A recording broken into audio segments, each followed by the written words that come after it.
Hi, I'm Jay Patton. Thank you so much for joining us today on Conversations with Cardinal Sean. So glad that you tuned in. And our goal is just to talk about different topics. Maybe it's a topic that you yourself have wondered about. And today we talk a little bit about pastoral planning and who knows what else. And joining me as always, we are very honored to have the Archbishop of Boston, Cardinal Sean O'Malley. Thank you for being with the program. Thank you, Jay. I have to tell the audience that as the intro was rolling, I said, look at me, I look so young. And you said, well, you were, because we've been doing this for a long time. For how many years now have you been with the Archdiocese of Boston? Well, this will be 10 years this year. And I think we started right when you got here. I think so. 10 years. But here's the question, and I'm not just saying this. You look almost exactly the same. And I'm not saying that as just, you know, I really mean that. I do not. I arrived old. See, you gradually got there. You know what I think's doing it to me? 3 kids. I think 3 kids are aging me quickly. Well, today that's keeping you young, Jay. Oh, I'm 50. I'm 50 this year. Mm-hmm. Yeah. And I have a 7-year-old boy. That's a topic for another program. Pastoral planning. So we're going to talk about pastoral planning because in the Archdiocese of Boston, it's been a big thing. Let's start right with the basic question. What is pastoral planning? Well, pastoral planning is trying to apply our principles of theology to the practical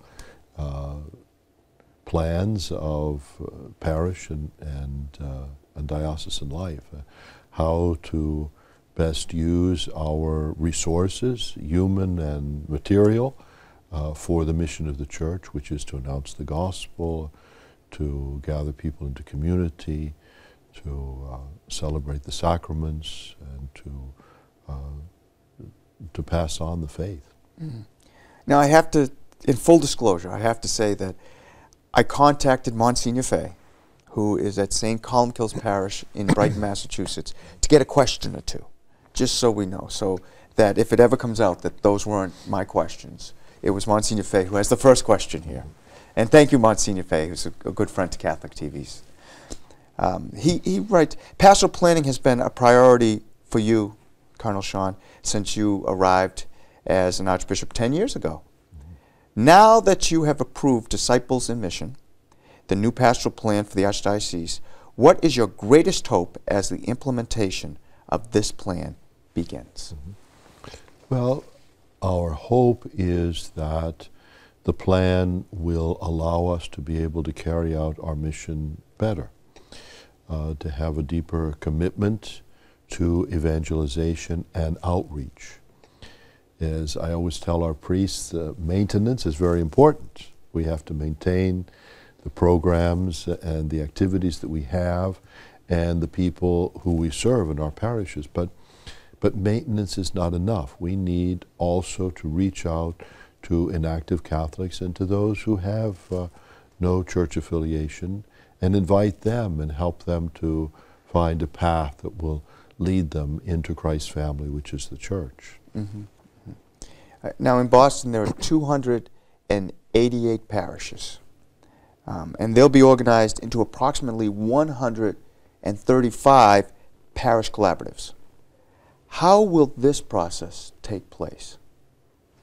Well, the collaboratives will be groups of parishes. We're not joining parishes together, but we forecast that because of the aging clergy in some aspects, we're going to need to name some of our priests pastors of more than one parish. But we want to do that in a way that the priests are prepared for this, and also that the parishes will begin to collaborate more one with the other and to share their staff, and that each cluster of parishes will have a pastoral plan that they write for their own collaborative to put out there what programs and activities they are going to have in order to fulfill the mission of the Church, particularly what we call the new evangelization. Mm-hmm. And for some of these parishes, a lot of these parishes, they're doing some great things out there. So will this strengthen the parishes in general by pooling resources and bringing those great ideas together? Well, we're hoping that it will. It will help all of the parishes to be focused on the mission of the church. And hopefully the trainings that are going to be part of this program will help people to learn best practices and things that have been successful in other parts of the Archdiocese and other parts of the country to help bring more people to active participation in the life of the church. Mm-hmm. Which is the key. Exactly. Which is the key. How will pastors, pastoral teams, and councils of each church collaborative participate in extensive theological and practical training to ease this transition?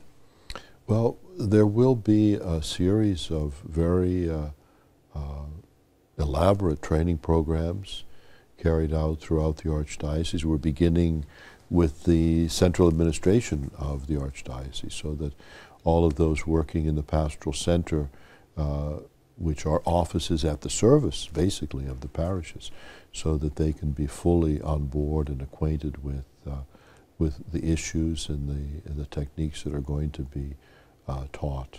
Mm-hmm. And now I know that Monsignor Fay, who we mentioned earlier, has been working very hard on this, and so many other people have too. And this has been a process. As people have looked in it, they've talked to a lot of people. What has that process been like in communicating with people and hearing ideas and hearing what people have to say?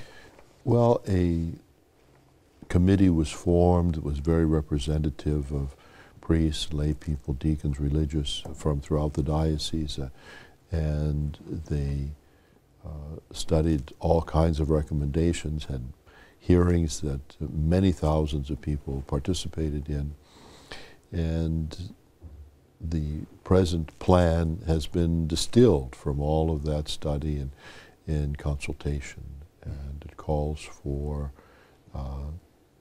this collaboration and trainings for the new evangelization that are being implemented now. So we've mentioned new evangelization a couple of times. Explain new evangelization to me. Well, the term, I believe, was coined by John Paul II. Mm-hmm. The first evangelization is, of course, when people are hearing the gospel for the first time. For instance, when our friars go to Papua New Guinea or to a mission country and are announcing the faith to an audience that is coming from paganism, and they are being evangelized for the first time. The new evangelization, the Holy Father envisions this as going once again to a population that in the past has been evangelized, but for whatever reason have drifted away or grown lukewarm in their practice of the faith. And so that is seen as the new evangelization, not in the mission countries, but in our own country becomes the mission country. And it also begins with our own personal conversion, the deepening of our own commitment to the gospel and to following Jesus faithfully, so that it doesn't just depend on technique, but it really is a witnessing to a faith that we are living ourselves, mm-hmm. and then inviting others to be a part of Christ's family, which is the church. And that will take the whole church community.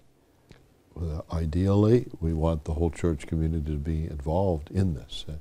Pope Paul VI, in his wonderful encyclical Evangelii Nunciandi, wrote, "The evangelized person is an evangelizer." Mm. And I think that says it all. Mm-hmm. If someone is a good, committed Catholic, they are going to be looking for ways to share that faith with others. They will become an evangelizer. Well, when you have good news, you want to share it. Of course. And you want to share it with your friends. When you're in a parish, and you visit a lot of parishes, obviously, in the Archdiocese of Boston, being the Archbishop of Boston, and you see so many young people who are there. That must be a great joy to you, because I know for me, as just a regular parishioner at that parish, it's a great joy to me. Of course, to see the hard work that's being done in so many of our parishes, it's a great consolation and a joy. And how will this strengthen, because this is a topic we talk about a lot of our young youth, how will pastoral planning strengthen adult and youth formation, faith formation? Well, we're hoping that if neighboring parishes that are part of a collaborative are cooperating with each other, then the shared staff and shared resources will hopefully allow them to offer more religious formation programs for adults, more outreach to young people in the post-confirmation age, and also more outreach to inactive Catholics living in the territory of their parish. Mm-hmm. Now, the priests have expressed their overwhelming support for this pastoral plan. Not surprisingly, though, and this isn't a surprise, there are some who are nervous about stepping out into the deep and doing something new. What words of encouragement do you offer to priests? Well, we're beginning with pastors that have volunteered to be part of the first wave of collaboratives, and we're hoping that this will be a sort of a pilot project that will allow people to look at how the plan works, and also to see the strengths and the possibilities of this kind of a plan. And we certainly will look for ways to be able to be supportive through our central administration and the formation programs that are being arranged, and then also work with the parishes and the collaboratives as they come up with a plan for their cluster of parishes. A plan that will include things like how are they going to reach the different demographics, the elderly, the shut-ins, the young people, the young adults, and how are they going to promote vocations, how are they going to promote pro-life issues, how are they going to encourage people to receive the sacraments and to become involved in the works of mercy of the Church. Mm. All of this needs to be included in a pastoral plan that each of the collaboratives will be working on. So when the collaboratives do this, a lot of times you'll have parishioners too who, those walls, that's their parish. They're not going to go outside their parish. And what a wonderful opportunity this is to work together. So this is much deeper than just, okay, well, here is parish A and here's parish B, and we're just going to get together like this. It goes much further than that. It's a whole experience of growing as a parish and bringing new people in, it seems. Well, and also to make sure that parishes aren't in competition with each other. You know, sometimes two parishes are in the same town, and and you know, one has a youth program over here, another youth program over there, and might be able to bring that together and to share a youth minister and to use their resources to have a stronger program. So those are the kinds of collaborations that we hope will come out of this pastoral planning. What is your biggest hope of all of this that will happen? If you have your dream, what would your dream be with this? Well, that the new evangelization will really be carried out, because I think there are many people who are waiting to be invited, and it's our responsibility to do that. And if we don't do it, then they will not return and not become part of the parish family. But if we in a prayerful and a faith-filled way witness our faith to them and invite them to be part of a welcoming community, then I can envision that many people will return to the practice of the faith. And as a parishioner in the pews, is it my responsibility to just go to church and go home, or is it my responsibility to go to church and then live my faith out in the community? Well, obviously, this is... it's an easy question. I like to ask the easy ones. What our life of discipleship is about. We go to church because there we find the strength to be able to live our faith every day of the week. But it is a way of life, and it's not just coming to the Sunday Eucharist, although that's a very important part of our commitment to follow the Lord, and it's where we find the strength to be able to carry out our mission and to face the difficulties, trials, and temptations of life, and to be able to faithfully fulfill our commitment to follow the Lord and to share our faith with others. I am constantly surprised by some of the things that happen in today's world. I will see decisions that are made, the topic of physician-assisted suicide that came up, some of the legislation that happens, and it always just irritates me. How's that for the word? I'll use the word. It irritates me. Does something like this, where now these collaboratives are getting together and they're going to pool their resources, help me and other people learn more, get educated more, and go out into the world and say, wait a second, we might be losing our moral compass a little bit here? Well, I think it's an opportunity for people to become more involved in the life of their parish and to embrace this mission to be a part of the new evangelization. This is the year of faith. There are many different opportunities for people to learn more about the Catholic faith, and we hope that that people will take advantage of that. We just struck on the next topic. So the year of faith, explain the year of faith to our people. Well, the Holy Father, Pope Benedict, has declared this to be a year of faith to mark the 50th anniversary of the Second Vatican Council and the 25th anniversary, I believe it is, of the publication of the Catholic Catechism, two very important events in the history of the Church. And so he began this year of faith with a synod to discuss the new evangelization. And now, during the course of this year, there will be many activities and prayers and different celebrations that will focus on the Catholic faith as the center of our lives. Mm-hmm. Should people be nervous about this pastoral planning? Or because you know people, no. Right? People, they get nervous about it. I think people should be more nervous if we weren't doing any planning, if we were just not planning for the future and letting things... We're being proactive. Exactly. Unravel. Because you always hear, too, about the shortage of priests, that we don't have as many priests as we used to have. So will this help out that situation as well? This will help a lot, that situation. And we're very lucky that our seminary is filled again. I'm hoping in the future that we'll have more priests, but we need to provide priestly service for all of our parish communities, priestly leadership in the parishes, and that is something that is achieved by this pastoral planning. Mm-hmm.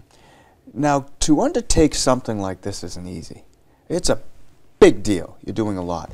What are some of the things that have happened behind the scenes that maybe we out here, that I'm counting you people at home, don't know about? What are some of the things that happen behind the scenes to plan all this and get it together? Well, it's been hours and hours of meeting and planning and consultations and looking at what's happened in other dioceses, and then, as I say, the parish meetings and the meetings out in the different regions involved many thousands of persons who were able to express their thoughts and concerns and recommendations for the pastoral planning, and I think most people would be very surprised to realize just how much effort has gone into this. Why was it so important, Cardinal Sean, that we held those meetings with those thousands of people? Because some would say, well, we could just do it, but the Archdiocese didn't. They took the time and the effort to go to all of these meetings and meet with people. Why? Well, I think we all recognize the importance of getting a buy-in on the part of the parishioners so that people would see the wisdom of this plan and why it's being implemented, and also a reminder to all of them that we need to be welcoming communities. And the plan is very much around the theme of evangelization and welcoming people into our communities. And I think that's a consolation to the people when they hear that. And it's my understanding that a lot of what was said and was suggested was taken into account, and that in fact, that as the plan, it started here and it was shaped as those meetings went on, so those people were heard. And I think in this first phase we'll learn more, and that may also have an influence on how the implementation will be carried out in the future. Mm-hmm. Pastoral planning in the Archdiocese of Boston, I think it's a great idea. I think it's something that needed to happen and was so important. What's the most important part of this? Is it the priests? Is it the parishioners? Is it the pastoral center? What's the most important part to make this work? Well, I think everyone, if it's going to be successful in a parish, obviously the priests and their parish staffs, the parish councils and finance councils that will now come together and work together more closely, representing the various parishes within the collaborative, but the lay leadership in the parish will have a very important role to play as this unfolds. Mm-hmm. And this, as we had mentioned earlier, this Disciples in Mission is one of the things that you wanted to do since your arrival here in the Archdiocese. Why was that so important to you? Well, so that we could really focus on evangelization and the mission of the Church to invite people to a life of discipleship and to use all of our resources in the very best possible way to achieve that mission. So this will give us more tools in the parish to go out and evangelize. Well, it will provide teams of people working with the pastor and the parish councils and using their resources in the very best way to reach the largest number of persons. Well, Cardinal Sean, well, thank you so much for being with us today. My pleasure. Telling us a little bit about pastoral planning, because before this program started, I said to you that, in fact, I didn't know all that much about it. Mm-hmm. So, well, it's about time. You've cleared it up for me a little bit. And if you could clear it up for me, you've certainly cleared it up for the people out there. Well, thank you so much for joining us. And thank you for being with us today on Conversation with Cardinal Sean. We hope you've enjoyed the program and continue to watch Catholic TV. Thank you for your affirmation and support and the donations that allow us to continue to bring you this type of programming into your home. Have a great day, and know all of you are in our thoughts and in our prayers.